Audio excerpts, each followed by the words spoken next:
Wow, what an introduction, Bong. That was so sweet. And judging by the look of the crowd tonight, yes, I'm gonna have to dumb it down a lot. Just kidding, just kidding. Guys, one more time, a round of applause for all the comedians you've seen so far. So awesome, right?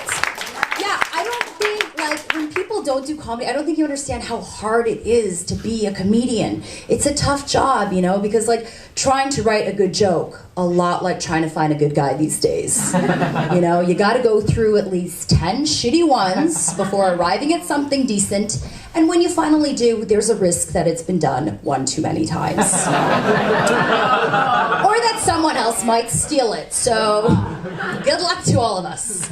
Yeah, so Vong mentioned, I think he mentioned, I just moved back to the T-Dot after having lived in Beijing, China for 10 years. Wow. Yeah, long ass time. And I think I decided to come back so that I can steal your jobs and buy up all your real estate.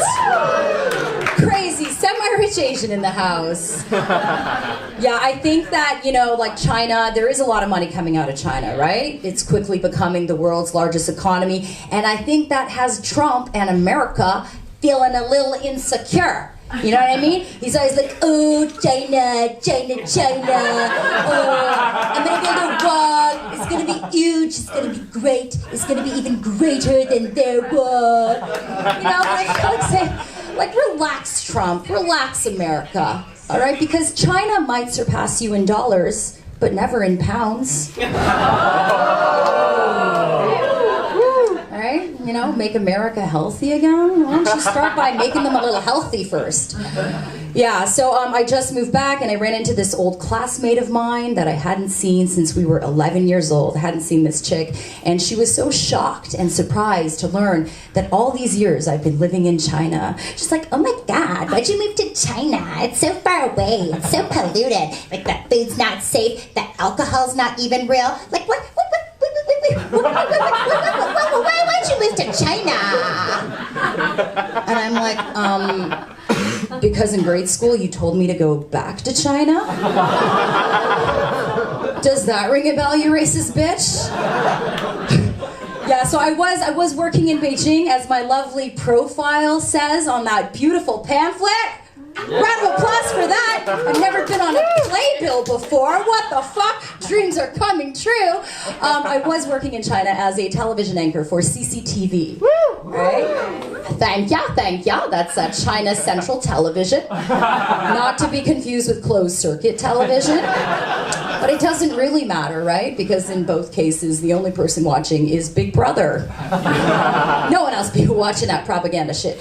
I hosted this program, a lot like Entertainment Tonight, but without the entertainment. It was called Culture Express, all right? Now, they were gonna call it Panda Express, but that name's already taken by an American Chinese fast food chain.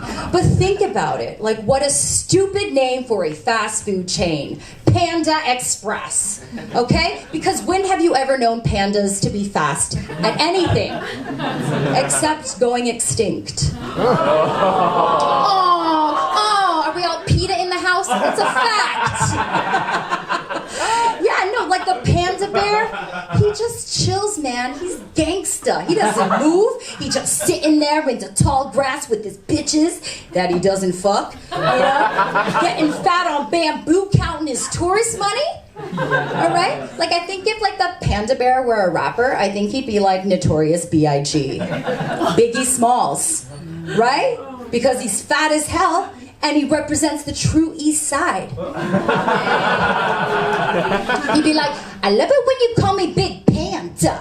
Put your paws in the air if you's a true bear. New.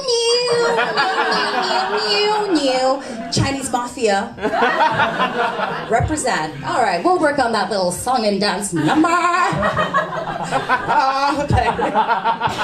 Yeah, so I want to say that being in the television industry has made me very vain, in case it's not obvious yet. All right, like, a lot of people tell me that I look more like a desperate housewife than a comedian. But I actually started doing comedy because I was desperate to get out of the fucking house. I've managed to accumulate like over 90,000 selfies on my iPhone. Yes, half of which I'm on the toilet, but you would never know that. Filter out that background. And I'm like going through, like I'm trying to like download these photos to my MacBook the other day, going through these photos, and the thing that struck me the most is like all the various ways I used to draw on my eyebrows. All right, I have gone from McDonald arches to Angry Birds to Salvador Dali's mustache. All right, and you know you've been drawing on some whack eyebrows when even Apple is like, do you know this person?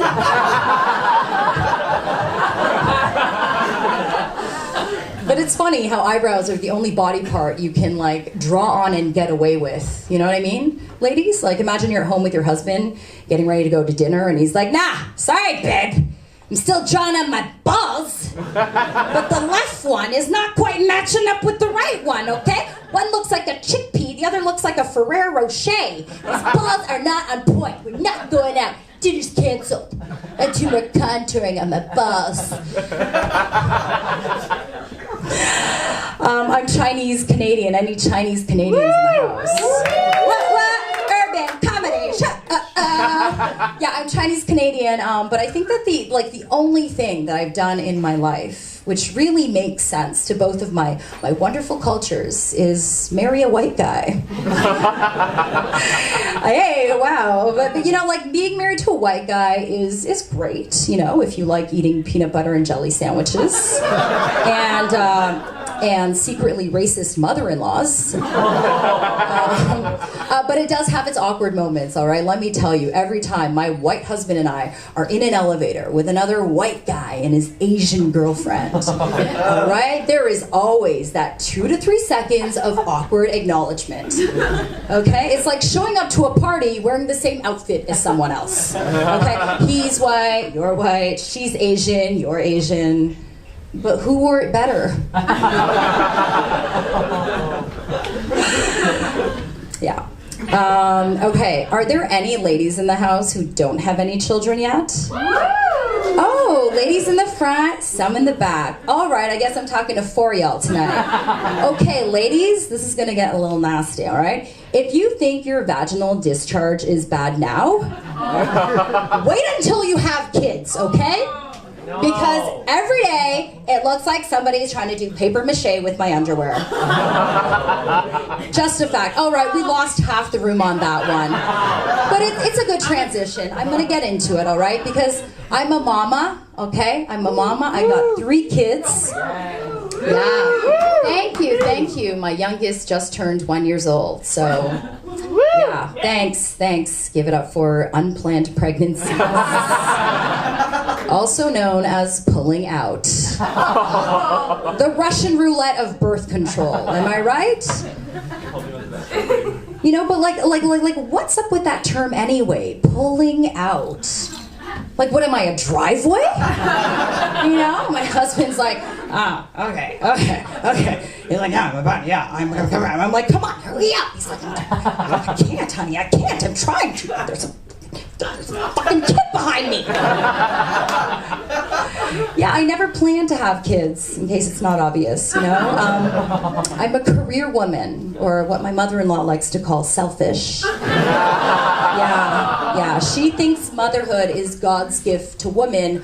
I think motherhood, honestly, more like a vacuum cleaner, right? Because it's loud and it sucks. And when it doesn't suck, I'm sucking their father. Sucking all the positive energy out of him with my newfound parental pessimism. But I don't want to like poo-poo all over motherhood like my kids, because truly being a mother, having children, there has never been a time in my life, you guys, when I've ever been filled with so much love and vodka. I drink so much vodka these days, you guys, that I am turning into Polish housewife, okay? Because every day is just a clean. I clean the house, I clean the kids, and I clean the pipes of my husband.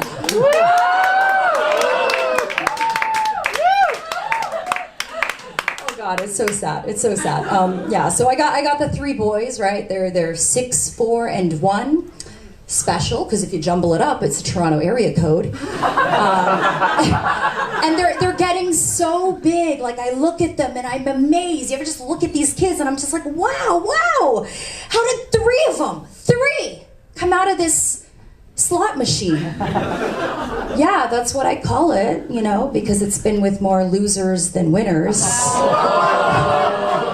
Truth. And because it's small and it goes chink. Okay. Yeah, that's a lie. You got me there. Yeah, okay, it's not small anymore, okay? It's not tight, it's not tight. All right, these days it's more like a scrunchie in the lost and found. No elasticity. I'm on Instagram. I don't even know how I got to this hashtag. Ever just like hashtag shit and you're just like, what? Suddenly I'm on a hashtag for camel toe? I'm looking at this with envy. I'm like, what? Are you kidding me? Camel toe? You know what a camel's toes does? A camel's toes withstands distance and the heat of the Sahara Desert. Okay? Me, after 3 vaginal deliveries, I don't got no camel's toe. I got a camel's mouth. Alright? Like, blah, blah, blah. It moves like Jagger and it's always thirsty. But on a good day, it will spit in my husband's face. Okay, that was...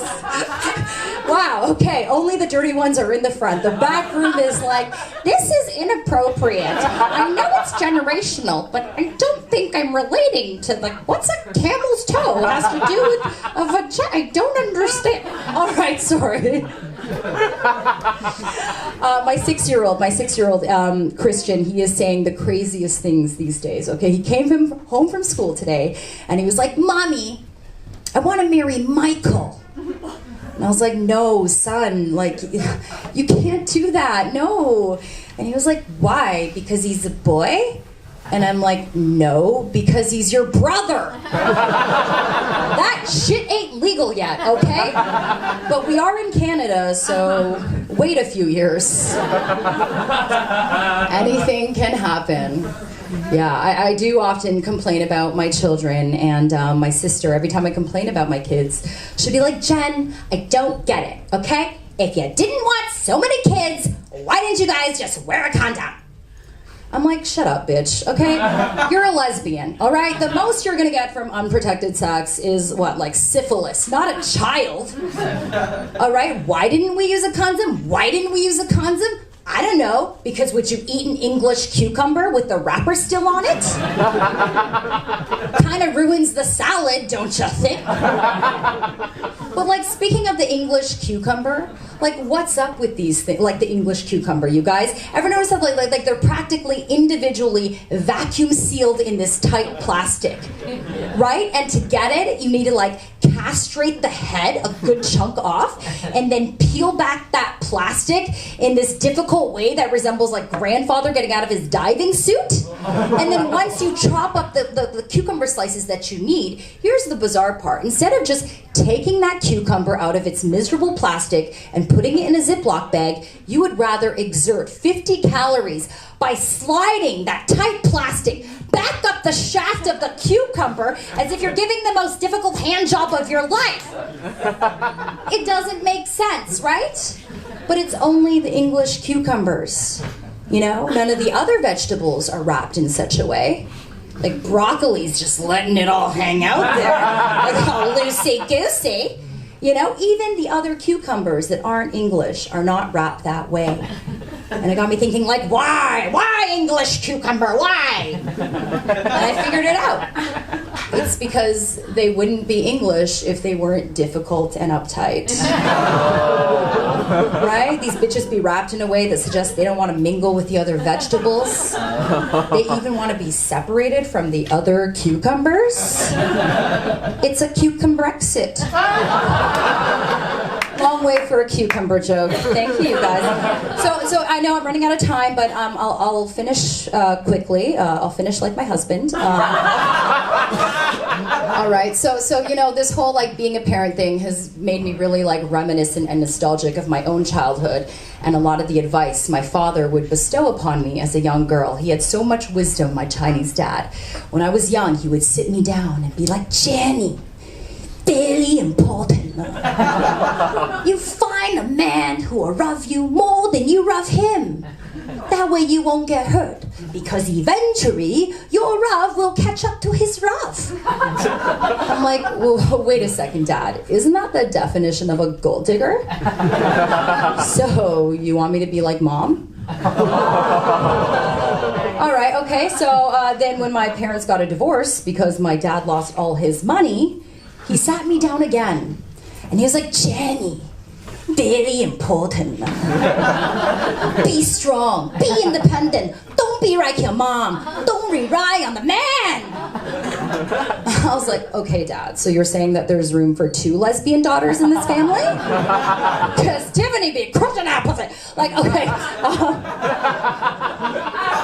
Well, fast forward a few years, I get engaged to a pretty successful sports executive. And on my wedding day, I'm not kidding you, my dad sits me down again. And he's like, Jenny, very important.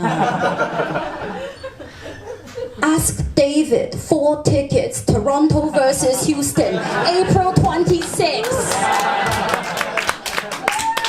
And Jenny, very important.